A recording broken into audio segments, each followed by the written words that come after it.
Hey, what's going on? So today I'm going to tell you a true story. Last week, or actually 2 weeks ago now, I was down in this wash right here. Turned my bike off with the kill switch, but I didn't turn the key off. And I went to turn the bike back on and the battery was dead. What's up, ladies and gentlemen? Welcome to another vlog from Kyle Bradshaw. That's me. So I got jumped and was able to get back to the shop and then get back home later that night. But the next day I went to start the trusty old 1190 up and the battery was dead. So I then went through the rigorous process of trying to pick out the next best battery for this beast. Now Yuasa is my number one choice. They're the OEM battery, but they were about 125 bucks. So I ended up with this guy right here. This is the lithium ion battery from Bikemaster. Now I would have gone Shirai, but I've had some interesting situations with Shirai in the past. So I started looking for different batteries. I found one as inexpensive as $60. That's right, $60 I found a battery for, which was significantly less expensive than the $125 Yuasa, which was the factory replacement. So I went ahead and purchased this $60 battery, and then I went online and started looking at specs. And that's what I want to talk to you about today. Just because a battery says it's slated for your bike, it is the perfect battery for your machine, doesn't necessarily mean that's the case. Or it doesn't necessarily mean that that's the perfect battery for your particular application. So now I'm going to ride the wash down there to the 210 while I tell this story. Now, why did I end up with the lithium ion battery from Bikemaster? Well, the main reason is because I have not had the best of luck with Shirai batteries. Now, when I first started looking at batteries, like I said, I found a $60 battery from Bikemaster, and I'm like, oh wow, look, they say it fits the 1190, all the sizes and specs were the same, except for one spec, well, two specs. Number one was going to be the amp hours that the battery lasts, and number two was going to be the cold cranking amps. And that, my friends, was the kicker.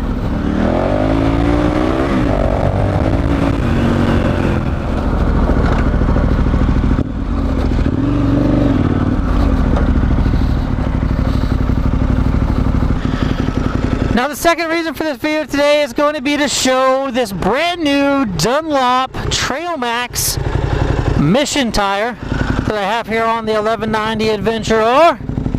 It's been a good tire so far, but right now we're going to test it out here in the sand wash that has had a bit of water come through it here in the last couple days. So we're going to step off this stair step, head down that direction, and see how deep the sand really is.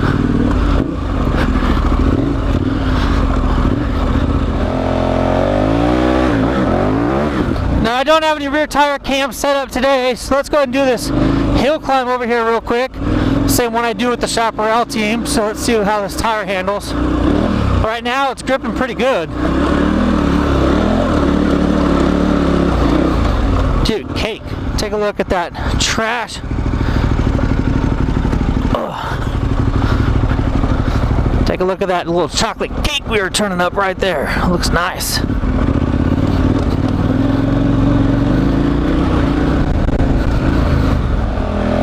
Alright, so now we're down here in the wash. It has dried out quite a bit. It is a lot softer than it was earlier. Earlier meaning yesterday. Now as far as the batteries go, the Bikemaster battery that I was talking about only had 140 cold cranking amps, when the original Yuasa battery was 230 cold cranking amps.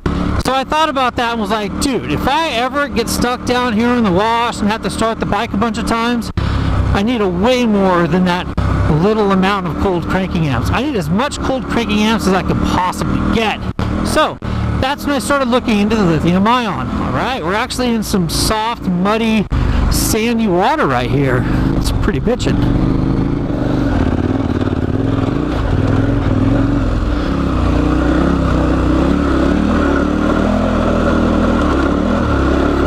Not a problem. Somebody else on a dirt bike's been up here as well.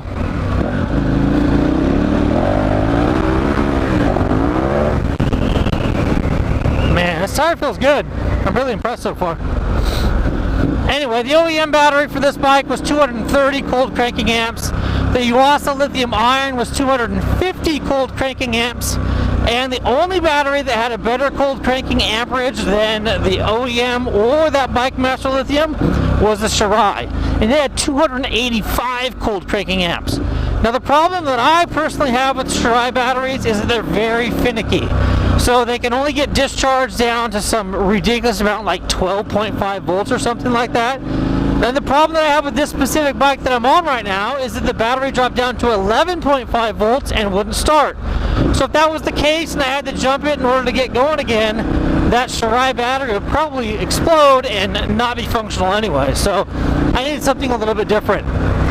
Since my initial issue with Shirai batteries, I have tried several of these Bikemaster batteries and have been pleasantly surprised with the performance that they have provided.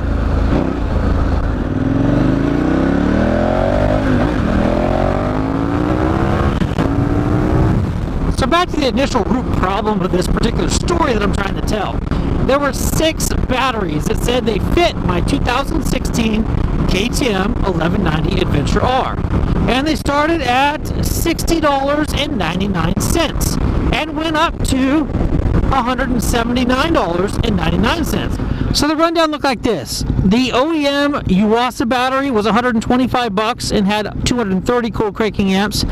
The Bikemaster Platinum AGM battery had 140 cranking amps. That's almost 100 cranking amps less. The next one was the Firepower battery. That was an AGM battery as well, and that was $76.99. Next up was the Bikemaster True Gel battery. That had 210 cold cranking amps and was $120.99. The next battery on the list, the lithium ion from Bikemaster that I did purchase, that was $138, but it was still about $50 less than that Shirai battery, and I think that it has technology built into it that might be just a hair more technologically advanced.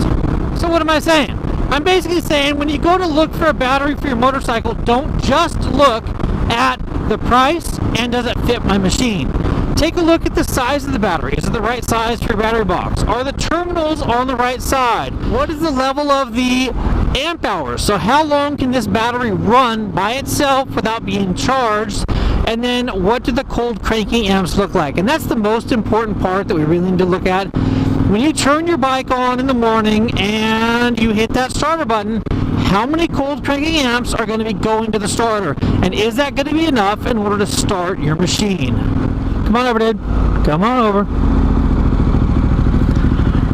I mean, I've gone through battery training with Yuasa. I've gone through battery training with Bikemaster. Of course, Bikemaster will tell you they have the best batteries in the world. Same exact as Yuasa, made in the same factory. They're really not. Yuasa batteries, in my opinion, are some of the best batteries that you can get. Now, they are expensive for what you're getting. All right, dude. I'm going.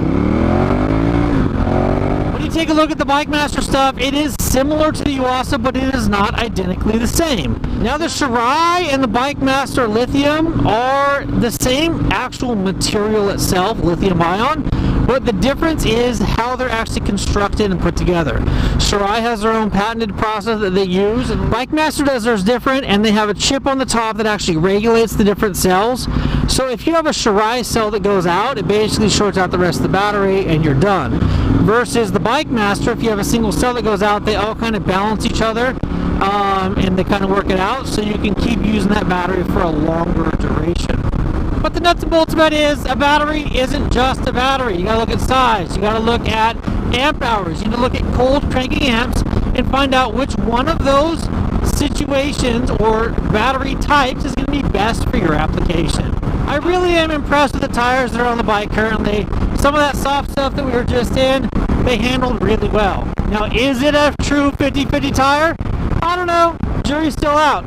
I'm Kyle Bradshaw. Thank you for watching tonight. Until next time, take care and ride safe.